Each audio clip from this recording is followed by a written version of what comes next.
Alrighty, everybody. Welcome back to BlenderSith. And we are done with the porn stuff and the add-ons for now. This is this is about the people that are here to learn and those that are not quite familiar with Blender yet, and some of them that don't have the add-ons quite yet, but they just want to get used to Blender, moving around. They see me with my add-ons with Fluent and HardOps and stuff, and my Pie menu, this right here. They see me popping around, doing stuff like this, jumping to menus, you know, doing all kinds of stuff they don't understand, and everything. Uh, so they want to learn some default Blender, and this is where we're going to stay for a while. The views are going to go down because there's no porn, but yeah, it's just us now, guys. Pretty much. I doubt anyone's going to be clicking on this video that is other than you people, and if they have, already, they probably left already. So with that, let's get to learning some Blender basics for the month of June, let's say. Get you guys operating and get used to Blender and stuff. And by the way, this is my birthday month. June 22nd is my birthday. So, I don't know. I'll plan something special for that day or something. We'll see. But anyway, to get you guys going, you see that I'm full screen right here. And this is how I normally operate, because I got a 27-inch monitor. And this gives me, a lot of room, to have my scenes and everything and put everything out. But I can click back and forth. You can see, you remember that I have a menu item that I can pull this out. But you can also do it from up here, go back to previous, or you can just hit the control space button like that and pull it out. And moving around, like you see me do it, I got a 3-button mouse, with a wheel in the center. So if I hold down the wheel and move my mouse, I got free reign of the plane right there. You can see I can go 360, move it all over. I can hold down Shift and just move it side to side, up and down, like that. And there's other ones you can hold down Control and move it up and down, the mouse up and down to zoom in and out. Like that. But other than that, that's how you can move around real quick. I know, for those of you that are just getting started, it'll take you some time to get used to that. So you can work on that. Oh, by the way, actually, let me do that. I'm going to open my panel here. Do I have it? I don't have it installed on this version. Screen shortcuts. Oh, that's all right. I'll install it for the next video. We're not going to really need it for this video here. We're going to go over basically the interface and everything. Not really the tools or anything. We're not really going to go over all these things. We're just going to go over how you move. Because if you go to these other tabs up here, you'll see the screens are split up, in their own different way. Each one of them has their own different stuff, and you might want to know how to set this up, or maybe you're in a particular one and you want to change it, or maybe you've imported a blend file and it is all messed up, because if you import a blend file, you can keep, there's a check mark, you can check it to keep your default UI. But most people don't know that, and they just go ahead and import it. And what will happen is, if I'm working on a model like right here, and I send my file to you, and you import it into you're going to get these two big panels. You're going to get this set up right here when you import it, because this is how it's going to set up. And there's some people that, have windows and stuff pulled all over the place and do everything. And when you pull it in, you don't know what's what or what's where and stuff, and for the people just starting out are lost. So that's why we need to learn the interface first, so you can straighten things out, if you forget to check mark that check or whatever, or you could just close it and reopen it and check mark it and then stay that way. But either way, it's good to know, because you never know when you might want to move the windows around yourself, you know, like I do. You see, mine's a little different here. This here is on the right side instead of the left, and I got the properties window that goes all the way down and the outliner that goes all the way down, because when you get building big, huge scenes, this outliner will fill up real quick, you know, and that's why I use the whole thing over there. But moving these, if you look over here in the top right, you can see that plus. See, now it's a mouse, but if you go in the top right corner, it's a plus. It turns into the plus sign, and all you got to do is hold down, left click that, and move to the right, and it'll collapse it. And that's how you do it. Now, it's 1-to-1. In other words, I can go that way because both of those were the same length. See, I can't start here and pull it to the left this way because there's two windows here. This is one window going into two windows, so it won't split. So you can't go this way, and you can't go the other way. I can't take this one and go that way either, because even though this is one window, it ain't going to work because this goes all the way down past where this one ends. See, the 3D window right here, it doesn't know the animation window is there. So it thinks 100% of itself is right here. But see, this one here is like 105% or 10%. So it says, nope, I can't go into that one because we're not the same size. So what you'd need to do would be to get rid of this one. Click on the corner right here and pull it down to make the 3D window as big as this one. But we need the outliner to go back to default Blender. So we're going to move this over to right there. We'll just say about right there is where it usually is by default. Then we're going to come up here and we're going to pull down this time. We're going to right click. Oh, no. But that gives me a chance. Another way that we can do this, you can go right here and left click and join area, and you see the little white arrow, you can go like that. So now let's try this again. We're going to pull it down. Let's say that's about how big the outliner normally is. Then all you got to do is go up here, click this one, and choose outliner. And this is about where default Blender sets, except for this right here. And with this right here, you can just right click on it. You can right click on that. It says flip to left. And you're flipped to left. And now you're set up. This is about how default Blender looks like on this side. And that's basically, all it, if you want a texture window, click up here, pull it over like this.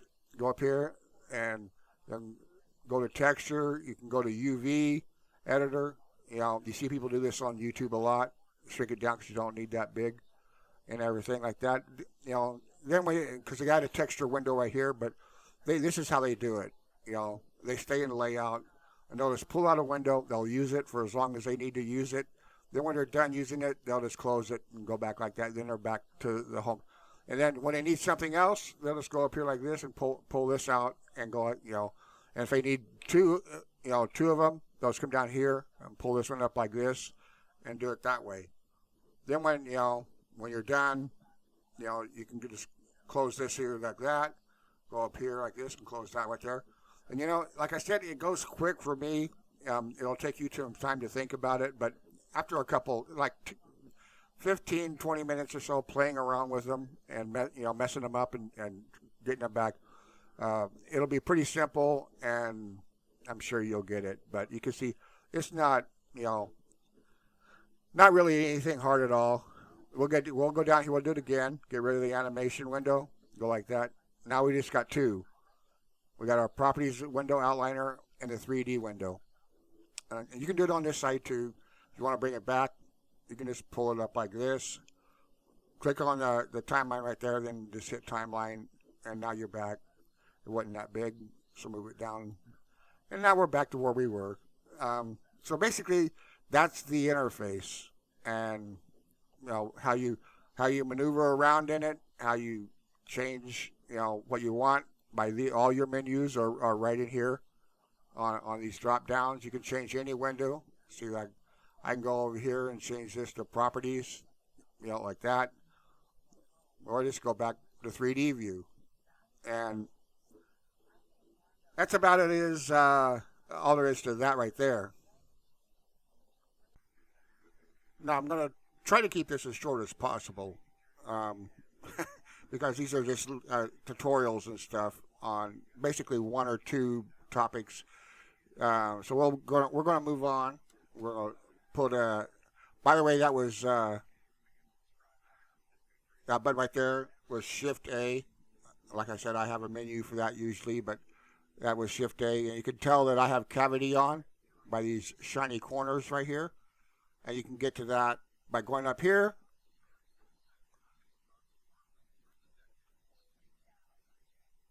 and clicking cavity right there. It's amazing how how cumbersome that is when you hardly ever use it and you use shortcuts or pie menus and stuff. But that's funny. But anyway, back to what we're doing here. You already know how you see I'm using my middle mouse button and moving around and positioning the cube the way I want to position it as my mouse flies all over the place. And this is how I usually put it. I usually have my X and Y going left to right, my X going left to right, and my Y going from top to bottom. That's how I use. When Blender default opens, it actually opens on this side. It opens on the right side of the cube with the light up here and the camera right here. But I don't like it like that. I like starting out this. It's a preference thing. I just like starting out from this view, from this way. And you guys can do it the way you want. Then when you get it the way you want, I have it all. I have it all blank. With it full screen like that.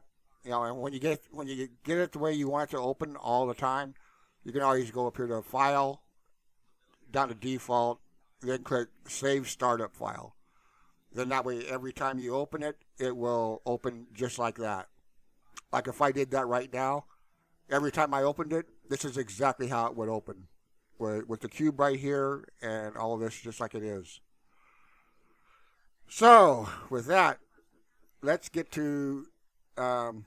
Before this, like I said, try to keep us under at least 30 minutes, let's get to one more important thing that normally in these beginner tutorials are saved until later, but I'm going to show you guys right now because it's that important. We're going to jump over to edit mode, and I'll do it on the default side like Blender normally starts. But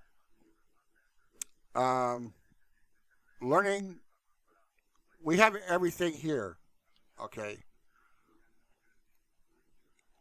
You have the vertices, you got the lines, you got the faces, and all of these have normals, basically, a direction, an X, Y, Z direction. And this is why you run into shading issues a lot. And this seems to be the biggest problem people have, especially with add-ons like Fluent and BoxCutter and stuff like that, because these things get out of whack and cause a shading issue, and people don't know how to fix them.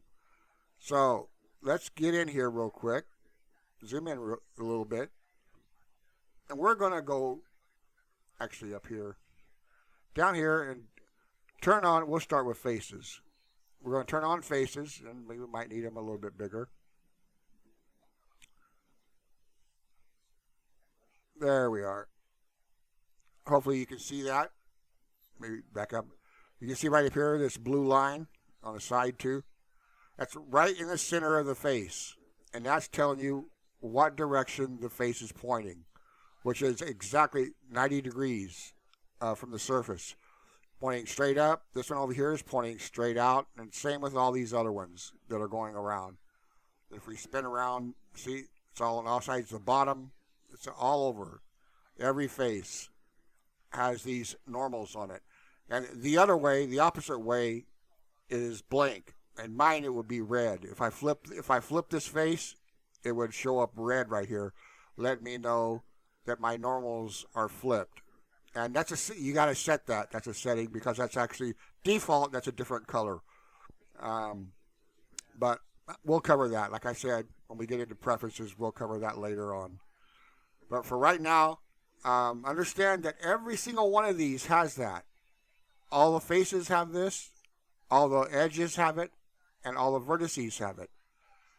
And we can do this by, again, wrong one, pulling it down, and we'll turn on the vertices. Now you see, now we got the edges, and right here, let's turn off the vertices so we can see the difference here. Now you can see each vertice on the corner is at a 45-degree angle, pointing straight out. You can see how the one right down here at the bottom, right in front of us, that's like a bullet. That's pointing straight at us because we're at a 45-degree angle. But these are at 45-degree angles, and the face right here is at a 90-degree angle because remember the faces? If we go back up here, and not the edges, you can see that the faces are 90 degrees, and these are 45 degrees. So halfway in between them, if we bent this one up, if we grab this face right here, and we pull it up, we kind of create a triangle right here because we're bending it, and Blender doesn't know what to do with this right here. So invisibly, you won't see it. There won't be an edge there, but in Blender's eyes, it'll create a triangle right here that you can't see. And depending on how far out of whack and stuff you go, it'll put a shading issue there because it'll take the math from all of these and divide it and all that stuff and come up with where it wants to put the shading problem.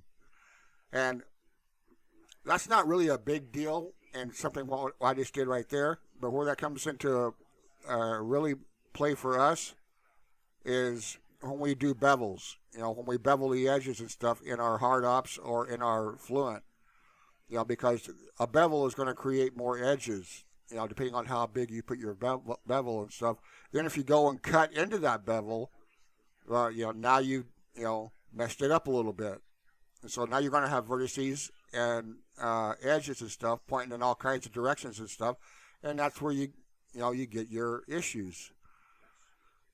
And this is how that comes about. And lastly, we can turn on our edges. Now we can see everything. Now you know why you run into shading issues all the time so easily. That's because every single face, every single edge, every single vertice has normals.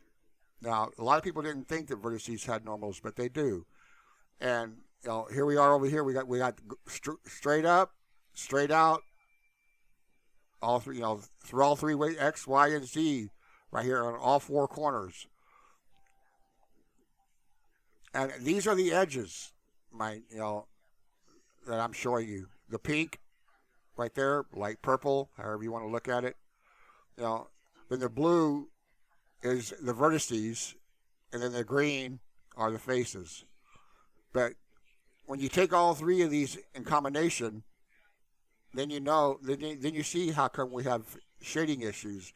And once you understand this, and it'll take a while, for you to get it, in memory, and especially when you're troubleshooting a bevel that's been cut, and it's a bowling, so it's not actual geometry yet and stuff, especially with Fluent, and you're trying to figure out how to get rid of your shading issue and stuff.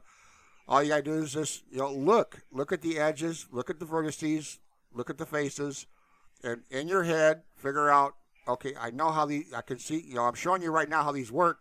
So picture it in your mind when you're looking at your model, and if you want to, you can turn these on, except if you're using an add-on. If you don't have actual geometry, you can't do this because there is no geometry there, so you won't be able to see these. You'll have to commit it from bowling to actual geometry before you can see these. Then you can fix it, and it's easier. Like, again, we're getting into add-ons because it's quicker and faster to fix these kind of issues with machine tools, which is free. But it's still an add-on, but it's free. And like I said, we'll cover that when we get into Fluent and get into modeling and stuff. But right now, you need to understand these things here. Let me go up here, turn that back off. You don't need it, and turn all these off. But that's basically where we're at for this week. Getting you guys started. You guys learn about the interface, how to move windows around and set windows and change things, how to navigate in 3D space like that. And we learned about all of our vertices and normals and the directions they're pointing. That gives us a good base to get started, because now we can navigate Blender, and we know how to, we can navigate the interface, and we can navigate the 3D port, and we know how our normals and everything work, so we can understand our shading much better and fix it, even when we're using add-ons, even when we're using Fluent or, like I said, BoxCutter or whatever. And with that, be sure to hit that like button and click that bell.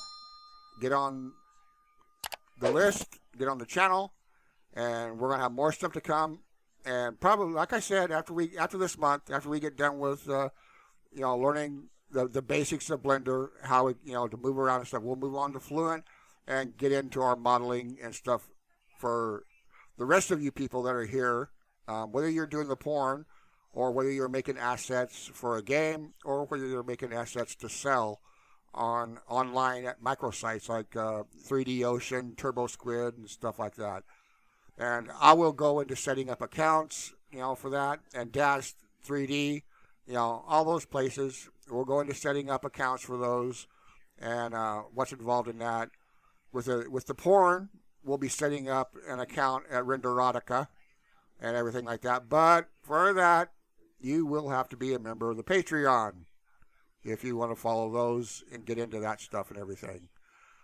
So, with that, I bid you guys a farewell. Happy June 1st. Thanks for stopping by. And hopefully this will be a good month for you beginners in there that have been following along, with all these add-ons and everything and porn and stuff, and not really having a chance to get started and stuff. Hopefully this month will fix that for you. And within 4 weeks or within the month of June, you'll learn everything you need to know about getting around in Blender and the bare basics. I mean, Blender's, I won't say a intense program. I mean, it's not as in depth as Maya is, but there's a lot to it. But after June, you'll know enough. Put it that way. And with that, we'll catch you guys next week. So long.